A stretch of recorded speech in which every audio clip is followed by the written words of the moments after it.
Foreign policy provided some of Margaret Thatcher's greatest successes, and in the shape of Europe, it helped bring about her downfall. When she first came to power, though, her lack of any real foreign experience was her greatest weakness. The junta in Argentina made the disastrous miscalculation of assuming that a woman prime minister wouldn't resist if they invaded the Falklands.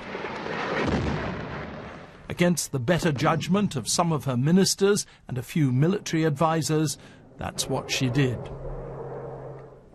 Victory in the South Atlantic changed everything. Before the Falklands, her first foreign policy advisor used to give her tutorials at lunchtime once a week while she cooked him an omelette. After the Falklands, he got a knighthood, but he never saw her again. She didn't need him anymore. Not everything post-Falklands was a victory. She failed disastrously in Beijing when she tried to persuade the Chinese leader Deng Xiaoping to give Britain another 50-year lease on Hong Kong. But by sheer force of personality and her close friendship with President Reagan, she gave the world the impression that Britain was an equal partner with America. Their relationship set the pattern for later prime ministers, especially Tony Blair, though when she was in charge, no one ever suggested that Britain was America's poodle. You can't help but notice the respect when she addresses a subject, when she speaks. She is, you might say, we wait to hear from her. Cleverly, her officials spotted the up-and-coming Mikhail Gorbachev in the Soviet Union and invited him to London before he took power. "I like Mr. Gorbachev," she told me in an interview. "I can do business with him." And she did. Margaret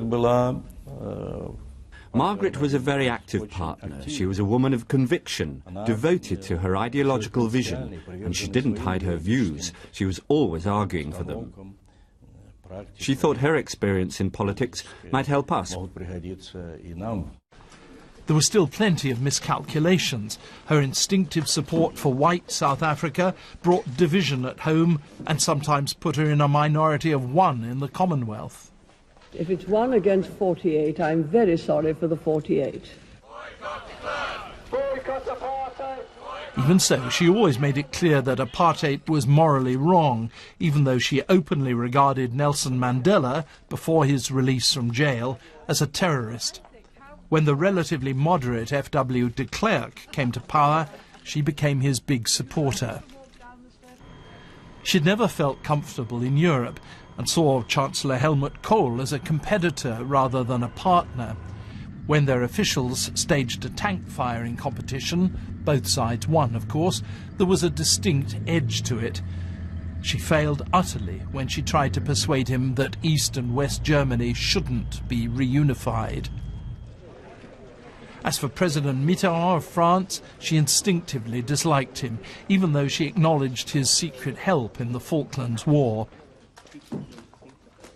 At European summits, she browbeat the other leaders and took pride in her reputation of never giving an inch. Only a Frenchman could have done that. It's absolute, unbelievable. And so what would normally be just a run-of-the-mill type of political meeting has taken on a particular significance. Compromise, the basic principle of the European Union, was never really in her vocabulary. Finally, when some of her former ministers rebelled against her domineering, it was the issue of Europe which finally finished her. Margaret Thatcher thrived on conflict and grew strong on it, but in the end it brought her down.